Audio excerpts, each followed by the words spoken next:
In this class, if you can, we're asking you to listen to the course materials, including the audio lectures that we're calling footnotes, plus the other materials, while you're walking outside. There's a lot of good reasons to go for a daily walk or to walk as much as you're able to that have to do with health and well-being. And there's a podcast on that's episode 271 on the podcast Feel Better, Live More that you can listen to that'll go into some of the health benefits of walking. But there's also a lot more to think about when it comes to walking, and I'd like you to spend some time learning about how walking plays a big role in philosophy. You'll also be able to learn about how it can be linked to systems of oppression, like classism, racism, sexism, transphobia, or ableism. You could start with an episode on this subject that's episode 43 from the podcast called Overthink. After that, you could move on to reading a few super interesting articles that were just published in 2022. Firstly, there's an article called Foraging the Future by Cyrus Marcus Ware, who's a disabled artist and activist who teaches at McMaster University. Ware asks us to imagine a world where Black, deaf, mad, and disabled people live full, self-determined lives, where Black trans people live long enough to become elders, and where communities are imagined as beautiful resistance rebels. Part of this kind of work, he says, involves walking as research. Ware brings a disability lens to this kind of research style, which he describes as crypt walking practices. And this gives the practice of walking a new sort of timeline, among other things. He wants us to think about, as he puts it, quote, a walking methodology that's not tied to the act of using one's legs for locomotion, but rather is a methodology that's tied to our experiences of moving through space in a variety of embodied ways. This article also draws on research on the benefit of what's called forest bathing, which is research about the benefits of walking in nature or through a forest. Cyrus Ware's work in Toronto and Hamilton focuses especially on communities who may not typically or easily have access to a forest. And so in that kind of work, he's taken young people to nearby stretches of the Bruce Trail to walk and also draw what they observe there. I'd really love for you to read more about this project in this article, since it's one of the inspirations for your work in this course this semester. Another article you'll read that's an inspiration for the design of this course is called The Forest That Walks by Jennifer Gabrys. You'll find that toward the end of this semester, we're going to be expanding our thinking on breathing to ask about how non-humans like trees or forests breathe. This article is a really creative look at how forests move. So what does that even mean? It's something I'd never even considered before I read this.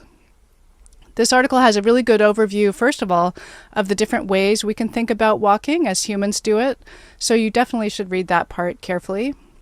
But then it encourages us to think about how about decentering the human in order to be able to notice how something like a forest and its ecosystem travels or takes action or senses things.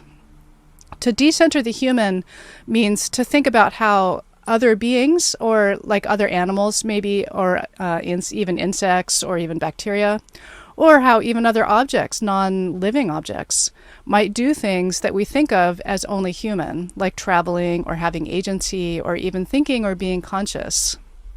This is a really interesting area of research and thought that's sometimes called posthumanism. So to ask about how non-humans do things like travel or take action or sense or react to things, this can be also a way of decolonizing what we think of as knowing and doing. So this kind of concept is showing us how our typical system of understanding, which understands the human at the center of knowing and doing things, how this is actually rooted in colonial views about humans or mankind, say, being fundamentally separate from nature. You can get another perspective on this idea from an article called Marginal Walking by Tien-Ing Chan. This researcher talks about how moving around in marginal spaces can be a way of intervening in or disrupting dominant power structures. She calls this practice of marginal walking, quote, a critical framework that nourishes and supports the space of the margins as a corrective and a prescription to the stresses of everyday racism. So this article also focuses on using walking as an act of decolonization. It's a way to create an alternative to how everyday life is structured and imagined, she writes. This author writes about marginal walking as a way of seeing and mapping the effects of whiteness and racism, for example, in everyday life. But then she also suggests that we could become able to celebrate that marginality as a place of creative resistance. So these are the kinds of concepts that I'm hoping that you'll be thinking about as you're walking outside, doing your homework, listening to your audio lectures, or just observing what's around you and taking some notes on that. Finally, in this series, the article called Critical Walking Methodologies by Springe and Truman looks into how central the question of being able to walk outside has been in the pandemic, and how an intersectional examination of walking is important too. This article is actually the introduction to the whole special collection on this topic. So all these articles I've just spoken about have come from this 2022 collection. And there are actually quite a few more really interesting articles that you might want to browse through in that collection. But you can read this introduction for an overview of that whole issue.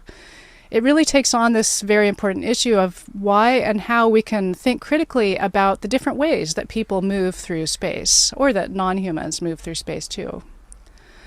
The articles in this collection also all ask how walking can illuminate how places and bodies are interacting with social, political, cultural, and other dimensions of experience. Or to put that another way, how race, gender, ableism, capitalism, and colonialism can be more deeply understood through walking. So I'll wrap up for now, but I bet you hadn't imagined that there was so much to think about when you just set out for a walk. I've learned so much myself from this collection of articles, and I'm really excited to hear more about what you think about them, and also how you continue to digest some of these ideas as you do your walks for this class throughout this semester.